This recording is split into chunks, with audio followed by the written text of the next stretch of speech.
Hello all. Welcome to the sixth part of this rewatch of Granada's adaptation of Brideshead Revisited. Episode 6, Julia, is completely different in structure to what has gone before. It begins and ends with Charles, but the bulk of the episode is Julia's story, told for the most part in flashback, although we do also leap forward 10 years at one point. Charles is still the narrator, so his voice is always with us even now, telling us her story as she told it to him. This is the middle episode of the 11. The first episode was double length, but so is the final one, so that symmetry still holds. The positioning of this long flashback at the geometrical centre of our story is an interesting choice. Sebastian does not appear at all in this episode, but we have not yet said goodbye to him. We will see him again next month in French Morocco. If this whole story had been told in strict chronological order, then Charles's love affair with Sebastian and his love affair with Julia would be entirely separate, with 10 long dead years between them. The older Charles, who is telling us his life story, does not think of his love for Sebastian and his love for Julia as separate and distinct, and he refuses to tell the story chronologically. He deliberately entangles his two great loves, insisting on giving us a glimpse of he and Julia at sea, orphans of the storm, before he tells us about Fez and Kurt and his last gift to Sebastian. Annoyingly, this episode is not actually the story of Julia's life. It is rather the story of her relationship with Rex Mottram. He is even rude enough to intrude on the narrative before the flashback even begins. He shows up at Charles's rooms in Paris, hoping to find Sebastian there.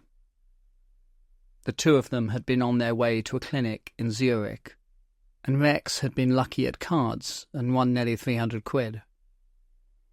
Sebastian pinched the lot, and now may be anywhere. Rex invites Charles to dinner, which Charles agrees to strictly on his own terms. Will you dine with me? Yes, where? I usually go to Ciro's. Why not Payards? Never heard of it. I'm paying, you know. I know you are. I'll order the dinner. Oh, see? What's the name of that place again? I'll write it down for you. It was not expensive to live in France then. It was very seldom, however, that I had an opportunity for a dinner like this. And if I had to spend an evening with Rex, it should at any rate be in my own way. Did you stay long? We've never seen Charles behave like this before towards Rex.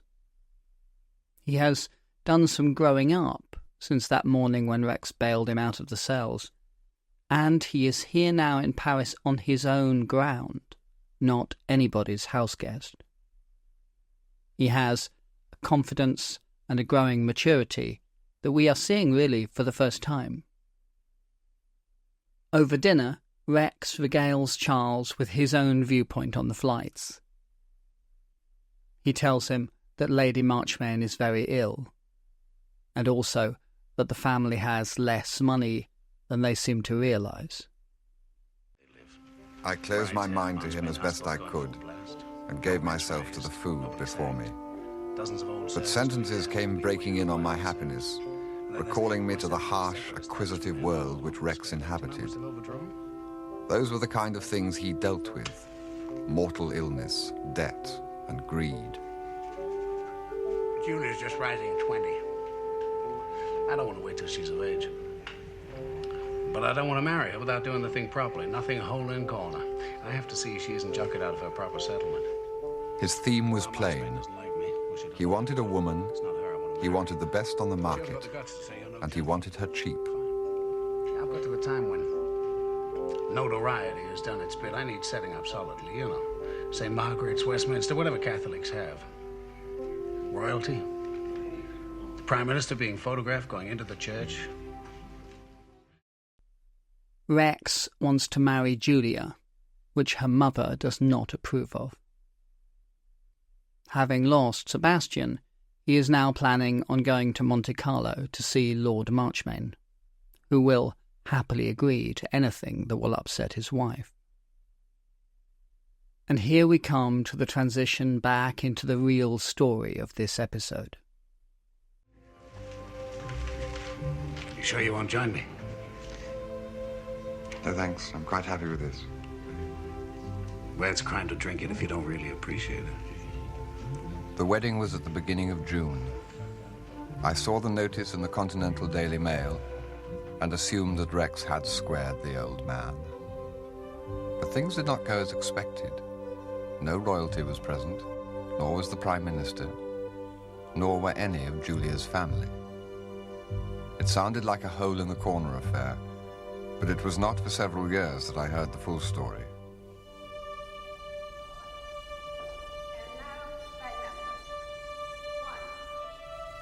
It is time to speak of Julia, who till now has played an intermittent and somewhat enigmatic part in Sebastian's drama. It was thus she appeared to me at the time, and I to her. But as Sebastian, in his sharp decline, seemed daily to fade and crumble, so much more did Julia stand out clear and firm. We flash back to Charles's first sight of her, in the station yard at Melton Carberry. Julia, fresh from her first London season, flushed with success, but aware that she had problems to overcome. She outshone by far all the girls of her age, but she knew there were grave disabilities from which she suffered. There was the scandal of her father, that slight inherited stain upon her brightness, that seemed deepened by something in her own way of life, a waywardness and willfulness, a less disciplined habit than most of her contemporaries. There was also her religion. Wherever she turned, it seemed to stand between her and her natural goal. Her natural goal, as this narrative puts it, is, of course, marriage. I go back and forth, myself, over how I feel about this. It feels too glib to just treat it as the unavoidable viewpoint of the time when this book was written. Equally, though, it also feels rather lazy to just dismiss Evelyn Waugh as a misogynist or a reactionary, for all that he very probably was both of those things. In the end, I choose to read this idea of marriage as a natural goal as a true and deliberate reflection of what Julia would have thought at that time, at that age, with that upbringing. There were plenty of women in the 1920s making other choices, not least those with a streak of waywardness or willfulness, and Julia will in time come to make other choices. But not yet. That first meeting with Charles included a moment in the car when he lit a cigarette for her. Back in episode 1, we heard him talk about a thin bat squeak of sexuality, inaudible to anyone but him. Perhaps because of this, Charles seems to have carried the memory of that moment carefully with him through the years. He can't resist mentioning it again here. I was not her man. She told me as much without a word when she accepted the cigarette from my lips. We see some scenes from later that summer in Cap Ferrat, where she first meets Rex. He is involved in an affair with Brenda Champion. But that kind of scandalous behaviour does not seem to put Julia off. But Julia recognized the unmistakable chic, the flavour of the Prince of Wales, of the big table in the sporting club, the second magnum and the fourth cigar, of the chauffeur kept waiting hour after hour without compunction, which her friends would envy. His social position had an air of mystery, even of crime about it. People said Rex went about armed, and certainly the fact of his being Brenda Champion's property sharpened Julia's appetite. Nowadays, we tend to think of this viewpoint of the world, that women tend naturally towards rivalry with one another, as a rather damaging and dated trope. We will see glimpses of it again later between Julia and Celia. I don't think that Waugh meant it as a stain on Julia's character. I think that probably, in his mind, that was just the way women were. But in the comparative freedom of London, Rex became abject to Julia. He planned his life about hers, going where he would meet her, ingratiating himself with those who could report well of him to her. He was always ready in the Hispano Suiza to drive her wherever she wanted to go, and all the time he never once made love to her. The phrase "made love to her" is used more than once in this episode, and I'm very aware that it may not have meant then what it often means now. I tend to read it here as made sexual advances towards her, rather than had sex with her. But you do you. Your spicy Julia and Rex fanfic on AO3 is entirely your own affair. There is, I think, a minor error at this point in the adaptation. When talking about how Rex has quietly made himself indispensable to Julia, they show a scene from that time at Brideshead. But the scene they show us has Julia with that bejewelled tortoise. The tortoise gift comes at least a year or two later than this, since Sebastian has had time to go to the Levant and back. The narration is probably talking about a scene that happened just before episode 4, and they have substituted this clip of Rex and Julia at Brideshead because it was the earliest one that we had actually been shown. I'm being pernickety. Sorry. It is interesting to note that none of the action of this episode actually takes place at Brideshead Castle. Rex is predominantly a London animal. He is an MP, after all. Whenever we see Julia at home, it is at Marchmain House. Brideshead appears on screen just twice. Once in the erroneous tortoise clip I just mentioned, and then again as a still behind the end credits. And then, without in the least expecting it, she found herself in love. This disturbing and unsought revelation came to her one evening in May, when Rex had told her he would be busy in the Commons. Driving by chance down Charles Street, she saw him leaving what she knew to be Brenda Champion's house.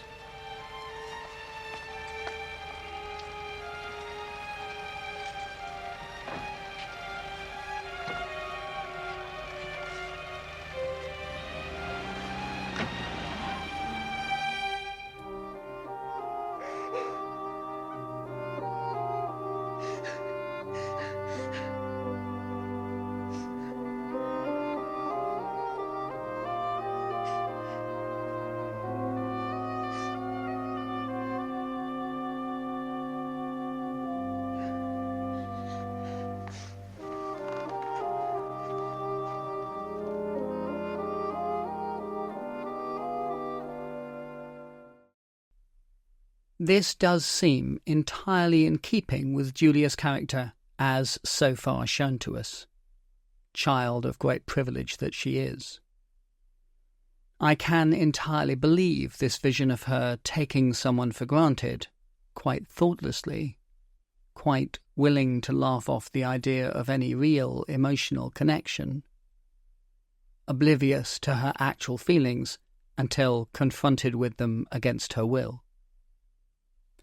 Her response to this, initially, is to refuse to see Rex or answer his calls. it is Lady Marchmain who overrules her, oblivious to the full details of what is actually going on.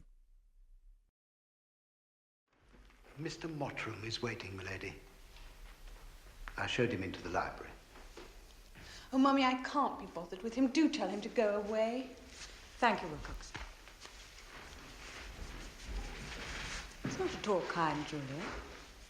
I've often said he's not my favourite among your friends, but I have grown quite used to him, almost to like him. You really cannot take people up and drop them just like that, particularly people like Mr. Mottram. Oh, Mummy, must I see him? There'll be a terrible scene if I do. Nonsense, Julia. You twist that poor man round your finger. There is, indeed, a scene. I'll never see her again. If that's what you want. So Julia came out of the library an hour later, engaged to be married. It is at this point in the episode that we start seeing scenes in churches and more focus on religion. Julia, like Sebastian, is a semi-heathen. She is willing to marry a Protestant, clearly, but she is still a Catholic herself. Thus began a year's secret engagement for Julia, a time of great stress. For Rex made love to her that afternoon for the first time, not as it had happened to her once or twice before with sentimental and uncertain boys, but with a passion that disclosed the corner of something like it in her. Their passion frightened her, and she came back from the confessional one day determined to put an end to it. She backs off from Rex, sexually, for several weeks, only to then discover that he has once again been seeing Brenda Champion. Unable to reconcile the demands of her faith with those of her heart, she chooses Rex over religion and stops going to confession or taking communion. This was the situation when we saw Rex and Julia last episode, and so brings us up to date and out of flashback. Almost out of flashback. I mean, this is all Charles in 1944, remembering this. Rex has gone on to Monte Carlo and squared things with the old man, and the wedding is going ahead. Rex gave himself to the preparations with gusto.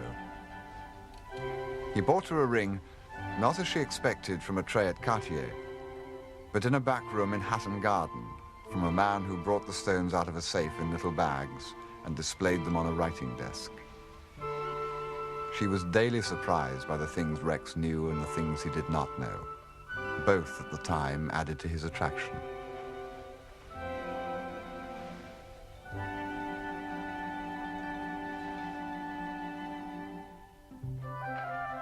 There was trouble about the marriage settlement, with which Julia refused to interest herself. I don't care what Bridie says. I'm not settling up my capital. What the hell do I want with trustee stock? I don't know, Dom. The lawyers were in despair.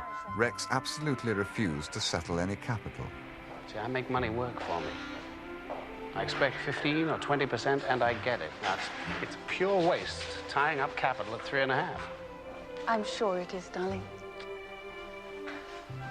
I mean, these fellows act as though I were trying to rob you. I don't know enough about 1920s finance to be confident that I fully understand why war has Rex refused to settle any capital. My limited understanding of marriage settlements is that they sometimes involved money or property passing into the bride's name, along with any income that would come from them. It sounds as if Rex wants all of the settlement to be in cash, which he feels he can get a better return on. For all that Julia initially found it attractive that Rex had an air of crime about him, I don't get the sense that he is actually running a con here. I think all that war is trying to do is show the tension between the flight's traditional approach to matters and Rex's more modern attitude. It is at this point that Rex realises that a mixed marriage between a Catholic and a Protestant is not normally the sort of high-profile social affair that he has in mind for his wedding.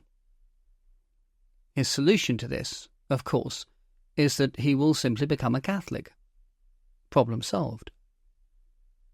The ease with which Rex offers this feels to me like it is very nearly played for comedy. He is laughably oblivious to how serious a thing he is suggesting, from Julia's point of view, or that of her family. In the face of their alarm, he doubles down and insists firmly that he is fully aware of the consequences and profoundly wishes to make this commitment.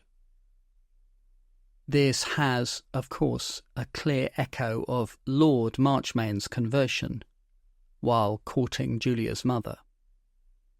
As such, Lady Marchmain is deeply unsettled by it. He's the most difficult convert I've ever met. Dear, I thought he was going to make it so easy. I can't get anywhere near him. He doesn't seem to have the least intellectual curiosity or natural piety. In fact, he doesn't even correspond to any degree of paganism known to the missionaries. Julia, are you sure Rex isn't doing this thing purely with the idea of pleasing us? I don't think it enters his head. He's really sincere in his conversion. He's absolutely determined to become a Catholic, Mummy. There are certainly points in this episode where Rex's conversion is openly played for laughs. Cordelia plays a wicked trick on him, making up a load of ridiculous nonsense, all of which Rex swallows, hook, line and sinker.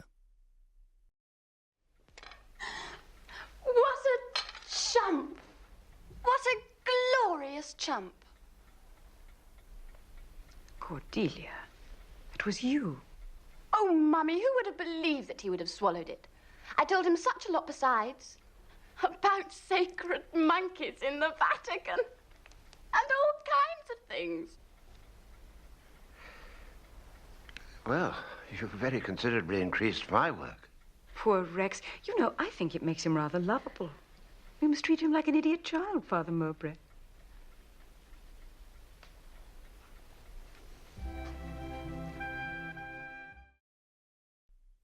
Julia's position in all of this feels very complicated. She must realise that Rex's true motives are in no way spiritual. Holding her tongue and letting him go through with this sham must surely be sinful of her. I can't help but see it from her point of view, though. Rex has, in an entirely offhand moment, unwittingly offered her a jewel beyond price. She must know that he doesn't really get it, but she wants it so badly, this jewel that he has offered. She had been willing to walk away from her faith to keep him. She had all but given up any real hope of a good Catholic marriage, and then, without warning, Rex offered her a perfect dream. She knows it isn't fully real. She knows it's wrong, but she wants it. In the end, Rex's instruction was continued, and Father Mowbray consented to receive him into the church just before his wedding. It's been changed. Thus things stood. The cards had gone out, and presents were coming in fast. Then came what Julia called Bridie's bombshell. Bridie's bombshell is that Rex has been married before, in Canada. He has been divorced for years, but she is still living. As such, a Catholic marriage is utterly impossible. The scene that follows is unspeakably painful to watch. Rex tries to talk his way out of it, explaining that he wasn't a Catholic when he got divorced, and so the divorce ought to be legal, and hence the marriage ought not to count. When the flights won't budge on that, he plays the "nobody has to know" card. No one at the church knows. No one in England knows outside of the people in this room. Why not just keep quiet and let the marriage go ahead? Watching Rex reveal his true self isn't much of a surprise to the viewer. The pain comes from watching Julia as her treasured dream goes up in smoke before her eyes. She starts the scene sitting with her family, then stands while Rex attempts to explain and moves to a point midway between them. Finally, she walks over and stands beside him. I don't believe these priests know everything. I don't believe in hell for things like that. I don't know that I believe in it for anything. Anyway, that's our lookout. We're not asking you to risk your souls. Just keep away. Julia, I hate you.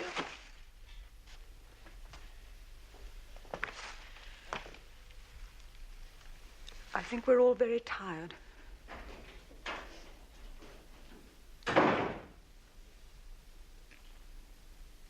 We should talk. If there is anything more to say, I suggest we discuss it later. There's nothing to discuss, except what's the least offensive way we can close the whole incident. Mother and I will decide that. We must put a notice in the Times and the Morning Post. The presents will have to go back. I don't know what is usual about the bridesmaids' dresses. Do you, Julia? Oh, shut up, Bridie. Just a moment, just a moment. Maybe what you say is right. Maybe you can stop us marrying in your cathedral. All right. To hell, we'll be married in the Protestant church. I can stop that, too. But I don't think you will, Mummy. You see, I've been Rex's mistress for some time now, and I shall go on being married or not.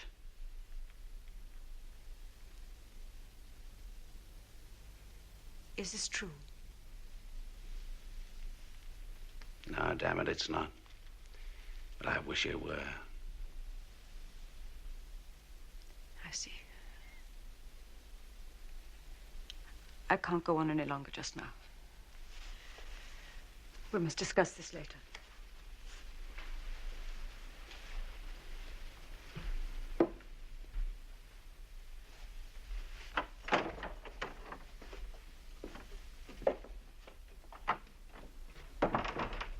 What on earth made you tell your mother that? That's exactly what Rex wanted to know. I meant I was much too deep with Rex just to be able to say, the marriage arranged will not now take place, and leave it at that. I wanted to be made an honest woman. I've been wanting it ever since, come to think of it. So the talks went on and on. Poor Mummy. In the middle of it, Rex just telegraphed to Papa, Julia and I prefer wedding ceremony take place by Protestant rites. Have you any objection? He answered, delighted. Several things to comment on, I think, in all of that. Firstly, I refer you to my previous mentions of how this show uses upsetting Cordelia as a way to twist the knife in people who are behaving poorly. Secondly, this is the first time in this episode that Charles's narration, suddenly, without warning, becomes a conversation between him and a disembodied Julia. We are given no clue yet as to where or when that conversation takes place. Spoiler alert, it will be on an ocean liner, and it will not be for some time. Thirdly, when Lady Marchmain says, I can't go on any longer just now, I am reminded that she is mortally ill. We know this because we heard Rex telling Charles in the restaurant in Paris. His precise words were, "With the way her family are going on at the moment, I wouldn't give her a year." And I'm like, God damn, Rex, you are literally killing this woman with your bullshit. And so the wedding goes ahead, and we get narration, at last, from actual Julia. Oh, Charles, what a squalid wedding. The Savoy Chapel was the place where divorced couples got married in those days. A poky little place, not at all what Rex had intended. I wanted just to slip into a registry office one morning and get the thing over with a couple of charwomen as witnesses. But nothing else would do, but Rex had to have bridesmaids and orange blossom and the wedding march. It was gruesome. Poor Mummy behaved like a martyr and insisted on my having her lace in spite of everything. Well, she more or less had to. The dress had been planned round it. My own friends came, of course, and the curious accomplices Rex called his friends. The rest of the party were very oddly assorted. None of Mummy's family came, of course. One or two of Papa's. All the stuffy people stayed away. You know, the Anchorages and Chasms and Vanburghs.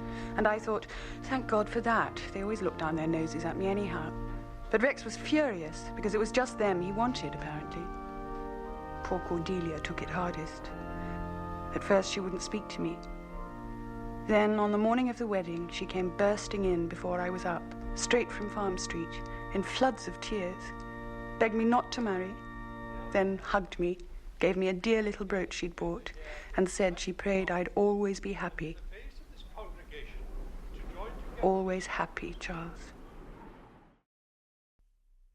The final scene of this episode full of flashbacks casts us a decade forward in time and shows us a glimpse of that long conversation where Julia tells Charles all of this. I shall let the two of them finish us off for this month. Thank you so much for joining me, all of you, for what is one of the pivotal episodes of this show. As I have said before, I am one of those rare viewers who is just as invested in Charles and Julia as I am in Charles and Sebastian. We get all three of them, though, next month, as well as a final comic turn from Charles's father, the return of Boy Mulcaster, and, far more importantly, dear old Antoine. I hope you'll join me then. So, you see, things never looked like going right. There was a hoodoo on us from the start.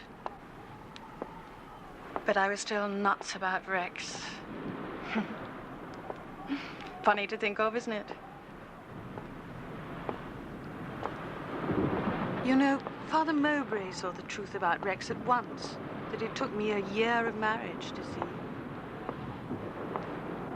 He simply wasn't all there. He wasn't a complete human being at all. He was a tiny bit of one, unnaturally developed. Something in a bottle. An organ, kept in a laboratory. I thought he was a sort of primitive savage, but he was something absolutely modern and up to date that only this ghastly age could produce. A tiny bit of a man pretending he was whole.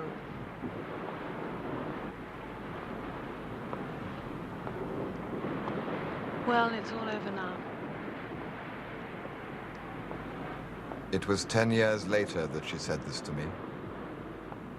In a storm in the Atlantic.